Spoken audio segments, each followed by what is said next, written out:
Breaking news में बड़ी खबर आपको बता दें, संभल से आ रही है, जहां संभल हिंसा रिपोर्ट खुलने के बाद से संभल का माहौल जो है वो गरमाया हुआ है। एक तरफ तो बीजेपी और समाजवादी पार्टी में जुबानी जंग शुरू हो गई है, तो वहीं दूसरी तरफ जियाउर रहमान बर्क भी बुरी तरीके से फंसते नजर आ रहे हैं। तो क्या कुछ माहौल है संभल में, बताएंगे आपको। मेरे साथ मौजूद है मेरे सहयोगी नवेंदु जी। सर, क्या कुछ माहौल है अभी संभल का? देखिए, संभल में एक बार फिर से चर्चा शुरू हो गई है कि कुछ दंगाई जो हैं वो बाहर आने वाले हैं। संभल हिंसा में बहुत सारे ऐसे उत्पाती, हुड़दंगबाजी, कट्टरपंथी जिन्होंने माहौल को पूरी तरह से बिगाड़ा था, सड़कों पर पत्थरबाजी की थी, आगजनी की थी, सरकारी संपत्तियों को नुकसान पहुंचाया था, आम लोगों को परेशान किया था और खूनी खेल खेला था। वो सभी जो है जेल में थे और अब खबर आ रही है कि उनकी रिहाई के लिए बड़े बड़े लोग लगे हुए हैं कि किसी तरह इन सभी कट्टरपंथियों को बाहर निकाला जाए। क्योंकि अब जबकि रिपोर्ट सामने आया है, न्यायिक रिपोर्ट, और उसके बाद जो खुलासे हुए हैं वो ये बता रहा है कि संभल की स्थिति क्या है।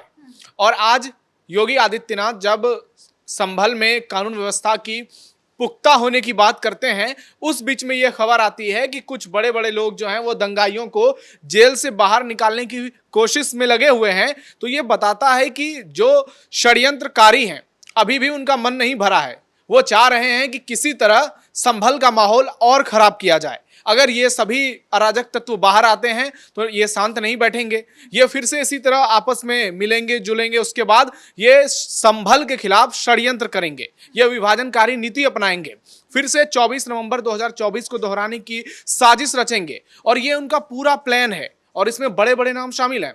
लेकिन जो लोग जेल से बाहर आएंगे उससे ज्यादा खतरनाक तो जो बाहर हैं वही हैं। चाहे जियाउर रहमान बर्क हो, जफर अली हो या उनका पूरा गैंग हो, जियाउर रहमान बर्क मुख्य आरोपी हैं, तो उनसे ज्यादा खतरनाक और कौन हो सकता है। और जो जिन लोगों की रिहाई की बात चल रही है उसमें जियाउर रहमान बर्क का नाम भी सामने आ रहा है कि उनकी ही कोशिश है कि किसी तरह छूट के लोग बाहर आए। लखनऊ में उनके खिलाफ प्रदर्शन भी देखने को मिल रहा है। वहाँ पे वीएचपी के जो है वो लगातार बैनर लेकर बोल रहे हैं कि जियाउर रहमान बर्क को जल्द से जल्द जेल में डाला जाए, जल्दी से उन पर एक्शन लिया जाए। लेकिन अभी तक कोई एक्शन खास दिखाई नहीं दे रहा है। क्या प्लानिंग चल रही है? नहीं, एक्शन होगा और लखनऊ में तो प्रदर्शन हो ही रहे हैं, संभल में भी प्रदर्शन हो रहे हैं। सनातन संघ ने एसडीएम को ज्ञापन सौंपा है और कहा है कि किसी भी तरह से जो दंगाई हैं उनकी रिहाई नहीं होनी चाहिए। अगर वो बाहर आते हैं तो प्रदेश का माहौल खराब होगा, क्योंकि वो दंगाई हैं और दंगाई जब जेल से बाहर आते हैं, समाज में उपस्थित रहते हैं, तो वो समाज को तोड़ने की कोशिश करते हैं, जो कि कई बार देखे जा चुके हैं। ऐसे में उनकी रिहाई पर पूरी तरह से रोक लगाने की बात की जा रही है। अब देखिए, दूसरी ओर योगी आदित्यनाथ, उनके समर्थन में तमाम तरह की बातें की जा रही है, लेकिन जियाउर रहमान बर्क और अखिलेश यादव के खिलाफ लखनऊ में जमकर प्रदर्शन हो रहे हैं, क्योंकि लोगों को मालूम है कि ये बर्क जब तक जेल नहीं जाएगा तब तक संभल की शांति जो है वो पूरी तरह से कायम नहीं हो पाएगी। भले ही वहां पर अभी कुछ भी वैसा अराजक देखने को नहीं मिल रहा है, लेकिन ये लोग शांत रहने वाले हैं नहीं।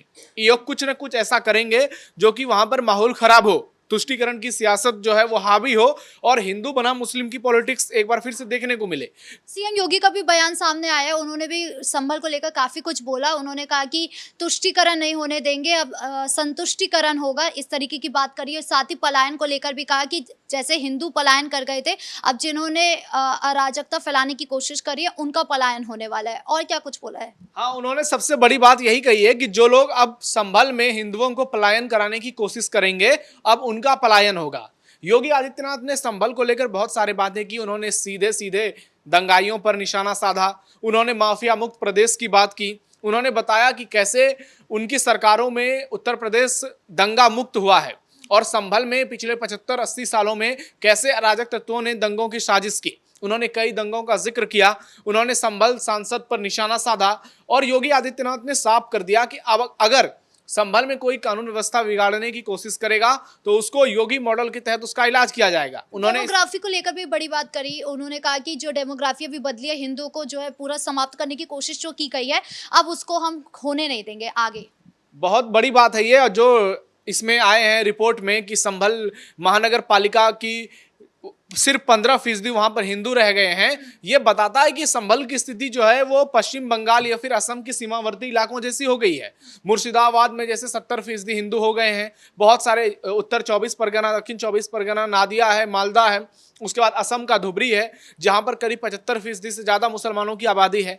और वहां जो अचानक ये बदलाव देखने को मिला है, ये सिर्फ और सिर्फ घुसपैठियों के चलते नहीं हुआ है, इसमें पूरी षड्यंत्र रची गई है। कैसे पिछले 10-15 सालों से वहां पर एक धर्म विशेष के लोग आए, वहां पर रहे, उन्होंने ज्यादा से ज्यादा बच्चे पैदा किए, उसके बाद एक पूरा खेल किया कि किस तरह से डेमोग्राफी बदलनी है।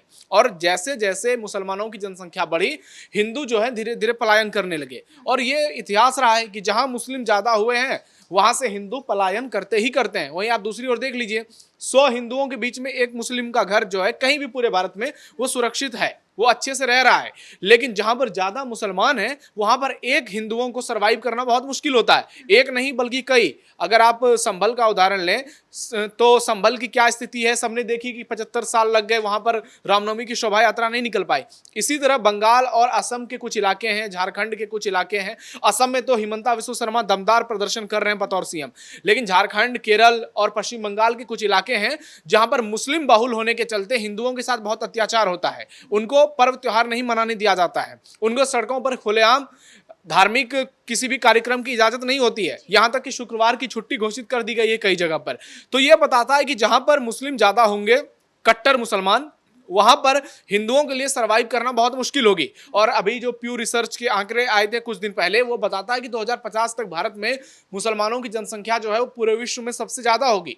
भारत इंडोनेशिया को छोड़कर दुनिया का सबसे बड़ा मुस्लिम देश बन जाएगा, और ये बहुत बड़ी चिंता की बात है। और इसी को लेकर मोहन भागवत संघ प्रमुख ने बीते दिनों बयान दिया था कि हिंदुओं को कम से कम 3 बच्चे जरूर पैदा करने चाहिए ताकि हमारी डेमोग्राफी जो है वो बैलेंस रहे। अगर हिंदू की जनसंख्या इसी तरह घटती जाएगी तो हमारा शास्त्र कहता है कि जहां जहां हिंदू घटे हैं, जहां जहां पलायन हुआ है, वहां पर तबाही ही मची है। और इसका इतिहास आपको मुगल काल से देखने को मिलेगा। उसके पहले जितने भी मुगल मुसलमान राजा आए, खिलजी आए, तैमूर आए, गजनवी जो भी थे, भारत में जितने भी ये मुसलमान शासक थे या फिर उनसे प्रेरित होकर के जो आए थे भारत को लूटने के लिए, इन लोगों ने सिर्फ और सिर्फ एक काम किया, हिंदुओं के साथ अत्याचार की, हिंदुओं को खत्म करने की कोशिश की, गजवाए हिंद की स्थापना की। और वही संभल में भी षड्यंत्र चल रहा था। लेकिन अब चूंकि सीएम योगी की हाथों में कमान है संभल की, तो ऐसे में संभल को अब यहां से इस तरह से दहलाना दंगाइयों के लिए आसान नहीं होने वाला है। और जो लोग ये सोच रहे हैं कि दंगाई रिहा हो जाएंगे चाहे उनकी पैरवी में बड़े बड़े ही क्यों न लग जाएं, अब उनको खुद को बचाना होगा कि कहीं उनकी रिहाई से पहले उनको जेल ना जाना पड़े। संभल हिंसा रिपोर्ट को लेकर काफी सारी चीजें ऐसी आई है जो बहुत ज्यादा चिंताजनक है, जैसे ये डेमोग्राफी का मामला हो, इसके अलावा और भी चीजें थी। इसको लेकर अखिलेश यादव का जो बयान आया है वो अपने आप में ही बहुत ज्यादा घबराने वाला है। मतलब वो कह रहे हैं कि राजनीतिक प्रोपेगेंडा है ये पूरा रिपोर्ट जो है, उसको लेकर क्या कहेंगे? देखिए, इससे बड़ी दुर्भाग्य की बात और क्या ही हो सकती है कि एक प्रदेश का सीएम उस जगह के बारे में इतनी बेशर्मी से कह रहा है कि प्रोपेगेंडा फैलाने की कोशिश की जा रही है, जहां पर हिंदू घटकर 15% रह गए, जो 45% थे, 30% हिंदू आबादी घट गई। हिंदू वहां से पलायन कर गए, उनको भगाया गया वहां से मारपीट कर, उनको वहां से जबरन खदेड़ा गया, उनके घर लूटे गए, उनकी बहन बेटियों के साथ दुष्कर्म किया गया, उनकी संपत्तियां लूटी गई, उनके साथ ऐसे अत्याचार हुए जिसकी कल्पना मात्र से रूह कांप जाती है। अखिलेश यादव इस बारे में कह रहे हैं कि यह प्रोपेगेंडा है, शर्म आनी चाहिए ऐसी सियासत पे। ये सिर्फ और सिर्फ तुष्टीकरण की सियासत है और इसलिए की जा रही है क्योंकि 2027 में मुसलमानों को एकजुट करने की एक षड्यंत्र है। हालांकि मुसलमान जाएंगे कहां, वो तो वैसे भी अखिलेश को ही वोट करेंगे, लेकिन बार बार अखिलेश यादव जिस तरह से बयान देते हैं वो खुद को हिंदू विरोधी साबित कर देते हैं। और 2027 से पहले चुनाव में अभी वक्त है, तो ऐसे में अखिलेश यादव का जो रिएक्शन देखने को मिल रहा है, चाहे पूजा पाल का मामला हो, पीडीए का मामला हो, और अब जियाउर रहमान बर्क और संभल को लेकर जो उनका नजरिया है, ये बताता है कि अखिलेश यादव की सोच जो है वो हिंदू विरोध की है। वो सिर्फ बोलते नहीं है, वो असल में हिंदू विरोध करते हैं। चाहे मंदिर नहीं जाना, हिंदू पर्व त्योहारों पर कोई शुभकामनाएं या सोशल मीडिया पोस्ट फटाक से नहीं आना, उसके लिए भी बहुत इंतजार करना। जबकि मुस्लिम पर्व त्योहार आते हैं तो वहां पर देखिए अखिलेश यादव कितनी फुर्ती में नजर आते हैं। कैसे अभी बिहार गए, वहां पर वोट तोड़ो यात्रा, जोड़ो यात्रा, उसमें शामिल हुए तेजस्वी यादव के साथ। वहां भी उन्होंने तुष्टीकरण की कोशिश की, समवाय समीकरण को साधने की, और राहुल गांधी की सहमति के बिना बता दिया कि तेजस्वी यादव जो है, एक तरह से उन्होंने इशारा दे दिया कि वही सीएम ही होंगे। तो अखिलेश यादव की पूरी पॉलिटिक्स जो है वो सिर्फ और सिर्फ एक धर्म विशेष को टारगेट करने की है, और इसी के चलते संभल की आज ये स्थिति हुई है। हालांकि इसके लिए जिम्मेदार और भी लोग हैं, बहुत पहले से मुलायम सिंह यादव भी सीएम रहे, उनसे पहले भी कई सारे सीएम रहे, लेकिन अखिलेश यादव ने अगर अपने कार्यकाल में कुछ चीजें ठीक कर दी होती तो योगी आदित्यनाथ की सरकार में संभल आज पूरी तरह से दुरुस्त हो गया रहता, जो कि उस दिशा में आगे बढ़ चुका है। इस मुद्दे पर जानकारी के लिए आपका बहुत बहुत धन्यवाद। यानी कुल मिलाकर संभल में जिस तरीके का भी माहौल है वो काफी तनावपूर्ण है। एक बार फिर जो संभल है संवेदनशील नजर आ रहा है, और अब जब ये रिपोर्ट खुली है तो उसके बाद जिया और रहमान बट जो है वो फंसते नजर आ रहे हैं। अब आगे इस मामले में क्या होता है ये देखने वाली बात होगी। ब्रेकिंग न्यूज में इतना ही। कैमरा पर्सन राजकुमार के साथ मैं राधिका राज।